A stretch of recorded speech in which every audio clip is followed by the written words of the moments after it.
Davrim, Deuteronomy. These are the words Moshe spoke to all Israel on the far side of the Jordan River, in the desert, in the Abrahah, across from Suf, between Paran and Tophel, Lavan, Hatzerot, and Di Zahav. It is 11 days' journey from Harav to Kadesh Barnea, by way of Mount Seir. On the first day of the 11th month of the 14th year, Moshe spoke to the people of Israel, reviewing everything Adonai had ordered him to tell them. This was after he had defeated Sihon, king of Amorih, who lived in Heshbon, and Og, king of Bashan, who lived in Ashtaroth and Adrai, there between the Jordan and the land of Moab. Moshe took it upon himself to expound this Torah and said, Adonai spoke to us in Harav.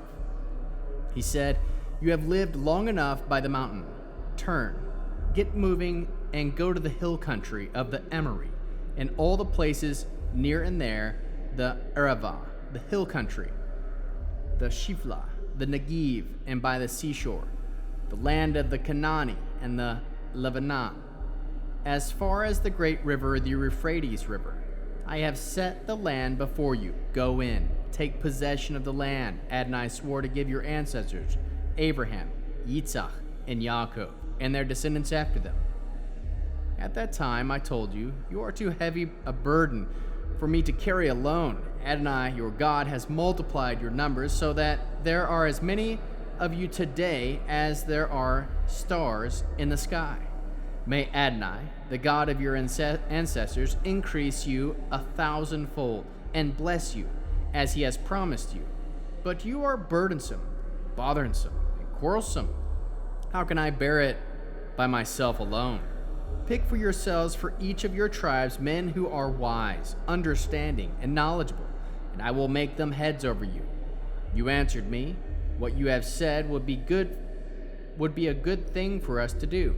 So I took the heads of the tribes, men wise and knowledgeable, and made them heads over you, leaders in charge of thousands, of hundreds, and fifties, and tens, and officers, tribe by tribe. At that time I commissioned your judges. Hear the cases that arise between your brothers, and you judge fairly between man and his brother, and the foreigner who is with him. You are not to show favoritism when judging, but give equal attention to the small and to the great, no matter how a person presents himself. Don't be afraid of him, because of the decision is God's. The case that is too hard for you, bring to me, and I will hear it. I also will give you orders at that time concerning all things that you are to do. So we left Harav and went through all the vast and fearsome desert which you saw on the way to the hill country of the Amorih. As Adonai, our God, ordered us, we arrived at Kadesh Barnea. There I said to you, you have come to the hill country of the Amorih, which Adonai our God is giving us. Look, Adonai your God has placed the land before you. Go up, take possession, as Adonai, the God of your ancestors, has told you. Don't be afraid, don't be dismayed. You approached me, every one of you, and said, let's send men ahead of us to explore the country for us and bring back word concerning what route we should use in going up and what cities we will encounter are like. The idea seemed good to me, so I took 12 of your men, one from each tribe, and they set out, went up into the hills to the Eshcol Valley and reconnoitered it. They took some of the produce of the land and brought it down to us. They also brought back word to us. The land Adonai our God is giving to us is good. But you would not go up. Instead, you rebelled against the order of Adonai your God, and in your tents you complained. It's because Adonai hated us that he has brought us out into the land of Egypt, only to hand us over to the Amorih to destroy us. What sort of place is it that we're heading for? Our brothers made our courage fail when they said, the people are bigger and taller than we are. The cities are greater and fortified up in the sky. And finally, we have seen Anakim there. I answered you, don't be fearful, don't be afraid of them. Adonai, your God, who is going ahead of you, will fight on your behalf, just as he accomplished all the things for you in Egypt before your eyes, and likewise in the desert, where you saw how Adonai, your God, carried you, like a man carries a child along the entire way you traveled until you arrived at this place. Yet, in this matter, you don't trust Adonai, your God, even though he went ahead of you, seeking out places for you to pitch your tents and showing you which way to go by fire at night and by a cloud during the day. Adonai heard what you were saying, became angry, and swore, not a single one of these people, this whole evil generation, will see the good land I swore to give your ancestors, except Caleb and the son of Jephunneh. He will see it. I will give him and his descendants the land he walked on, because he was fully followed Adonai. Also, because of you, Adonai was angry with me and said, you too will not go in there. Yehoshua, the son of Nun, your assistant, he will go in there. So encourage him, because he will enable Israel to take possession of it. Moreover, your little ones, who they said would be taken as booty, and your children, who don't yet know good from bad, they will go up there. I will give it to them, and they will have possession of it. But as for yourselves, turn around and head to the desert by road of the Sea of Suf. Then you answered me, we have sinned against Adonai. Now we will go up and fight in accordance with everything Adonai our God ordered us, and every man among you put on his arms and considered it as an easy matter to go up to the hill country. But Adonai said to me, tell them, don't go up and don't fight, because I am not there with you. If you do, your enemies will defeat you. So I told you, but you wouldn't listen. Instead, you rebelled against Adonai's order, took matters into your own hands, and went up into the hill country, where the Emori living in that hill country came out against you like bees, defeated you in the Seir, and chased you back to the way of Hormah. You returned and cried before Adonai, but Adonai neither listened to what you said nor paid attention. This is why you had to stay in Kadesh as long as you did. And we turned and began traveling into the desert in the road of Sea of Suf, and as Adonai had said to me, and we skirted Mount Seir for a long time. Finally, Adonai said to me, you have been going around this mountain long enough. Head north, and give this order to the people. You are to pass through the territory of your kinsmen and descendants of Esau, who live in Seir. They will be afraid of you, so be very cautious, and don't get into disputes with them, for I am not going to give you any of their land. No, not even enough for 1 foot to stand on, inasmuch as I have given Mount Seir to Esau as his possession. Pay them money for your food to eat, and pay them money for the water you drink. For Adonai your God has blessed you, and everything in your hands produced. He knows that you have been traveling through this vast desert these 40 years. Adonai your God has been with you, and you have lacked nothing. So we went on past our kinsmen and descendants of Esau living in Seir, left the road through Arava from Eliad and Etzion Geber, and turned past along the road through the Mount Moab. Adonai said to me, don't be hostile toward Moab or fight with them, because I will not give you any of their land to possess, since I have already given Ar to the descendants of Lot as their territory. The Emim used to live there, and a great multitude people as tall as the Anakim. They are considered Rephaim and are the Anakim. But the Moavim called the Emim. In Seir the Horim used to live there, but the descendants of Esau dispossessed and destroyed them, settling in their place. Israel did similarly in the land it came to possess, which Adonai gave them. Now get going and cross the Vidi Zirid.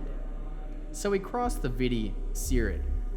Time came between our leaving Kadesh Barnea and our crossing the Vadi Zirid was 38 years, until the whole generation of men capable of bearing arms had been eliminated from the camp, as Adonai had sworn they would be. Moreover, Adonai's hand was against them to root them out of the camp until the last one was gone. Then the men who were able to bear arms had died and were no longer part of the people. Adonai said to me, "Today you are to cross over to the Moab at Ar. When you approach the descendants of Ammon, don't bother them or fight with them. For I will not give you any of the territory of the people of Ammon to possess, since I have given it to the descendants of Lot as their territory. This too is considered a land of the Rephaim, whom the Amorite called Zamzummim used to live there. They were a large, numerous people, as tall as the Anakim, but Adonai destroyed them as the people of Ammon advanced and settled in their place, just as he destroyed the Horim as descendants of Esau advanced in Seir and settled in their place, where they live to this day. It was the same with the Avim, who lived in the villages far away as Azal. The Caphtorim, coming for Caphtor, destroyed them and settled in their place. Get up, get moving, and cross the Arnon Valley. Here I have put in your hands Sihon, the Amorite, king of Heshbon, and his land commenced the conquer, began the battle. Today I will start putting the fear and dread of you into all the peoples under heaven, so that the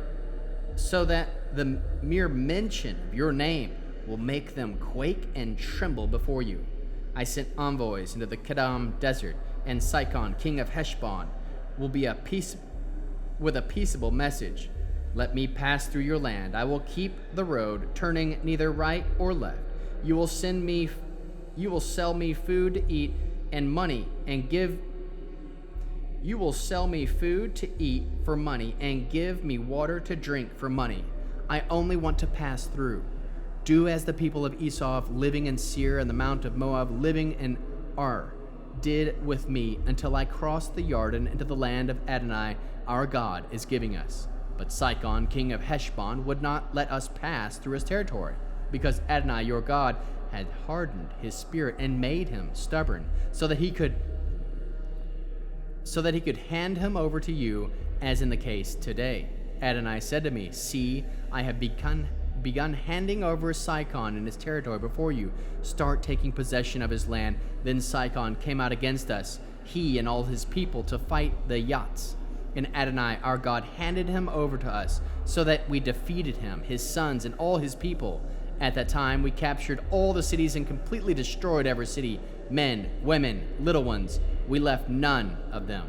As booty for ourselves we took only the cattle, along with the spoil from the cities captured, from Eri, the edge of Arnon Valley, and from the city of the valley of the way of Gilead. There was not one city too well fortified for us to capture. Adonai our God gave all of them to us. The only land you didn't approach was that of the descendants of Ammon, the region around the Yabok River, the cities of the hills, or wherever else Adonai our God forbade us to go. Then we turned and went on the road to Bashan, and Og, the king of Bashan, came out against us with all his people to fight Adiri. Adonai said to me, "Don't be afraid of him, for I have handed him, all his people, and his territory over to you. You will do to him as you did to Sihon, king of the Amorite, who lived in Heshbon." So Adonai our God also handed over to us Og, the king of Bashan, with all his people, and we defeated him until he had no one left. At that time we captured all his cities. There we not only the city theirs that we didn't capture, there was 60 cities, all the region of Argob, the kingdom of Og and Bashan, all of them fortified cities with high walls, gates, and bars, in addition to the great number of the unwalled towns. We completely destroyed them, as we did with Sihon, king of Heshbon, annihilating every city, men, women, and little ones. But we took all the livestock, along with the spoil from the cities, as booty for ourselves. At that time we captured the territory of the two kings of Amorite east of the Jordan, between the Arnon Valley and Mount Hermon. The Hermon, which the Zidonim call Siron, and the Amorite call Sneer, all the cities of the plain, all Gilead, and all Bashan, as far as Silkah and Adriai, cities of the kingdoms of Og and Bashan. Og, king of Bashan, was the last survivor of the Rephaim. His bed was made of iron. It is still in Rabbah, with the people of Ammon. It is 9 cubits long and 4 cubits wide, using the normal cubit, 13.5 by 6 feet. On this land, that we took possession of then, I assigned it to the Reuveni and the Gedi, the territory extending from the Aroer, along with the Arnon Valley, together with half of the hill country of Gilead, including its cities. The rest of Gilead and all Bashan, the kingdom of Og, I gave to the half-tribe of Manasseh. The whole region of Argob, together with all of Bashan, form what is called the land of Rephaim. Yair, the son of Manasseh, took all the region of Argob as far as the border with the Geshuri and the Ma'akhati. His name, this whole area, including Bashan after himself, it remains Havot Yair to this day. I gave Gilead to Machir and to the Reuveni, and to the Gedi I gave territory from Gilead to the Arnon Valley, with the middle of the valley as the border as far as the Yabok River, which is the border with the people of Ammon, and Avaha, too, the Yarden being its border, from Gennesaret to the Sea of Arava, the Dead Sea, and the foot of the slopes of Pisgah to the east. At that time I gave you this order: Adonai your God is giving you this land to possess, but all of you who are fit to fight must cross over armed ahead of your brothers to the people of Israel. Your wives, your little ones, and your livestock, I know you have much livestock, will stay in your cities which I have given you until Adonai allows your brothers to rest, as he has allowed you, and they take possession of the land Adonai your God is giving them on the west side of the Yarden. At this point you will return, each man to his own possession which I have given you. Also at that time I gave this order to Yehoshua: your eyes have seen everything that Adonai your God has done with these two kings. Adonai will do the same to all the kingdoms who encounter you when you cross over. Don't be afraid of them, because Adonai your God will fight on your behalf. Then I pleaded with Adonai: Adonai Elohim, you have begun to reveal your greatness to your servant and your strong hand. For what other God is there in heaven or on earth that can do the works of the mighty deeds that you do? Please, let me cross over and see the good land on the other side of the Yarden, that wonderful hill country of the Lebanon. But Adonai was angry with me on account of you, and he didn't listen to me. Adonai said to me, enough from you. Don't say another word to me about this matter. Climb up to the top of Pisgah and look out to the west, north, south, and east. Look with your eyes, but you will not cross over to the Yarden. However, commission Yehoshua, encourage him, and strengthen him, for he will lead this people across, enable them to inherit the land that you will see. So we stayed in the valley across from Bet-Peor.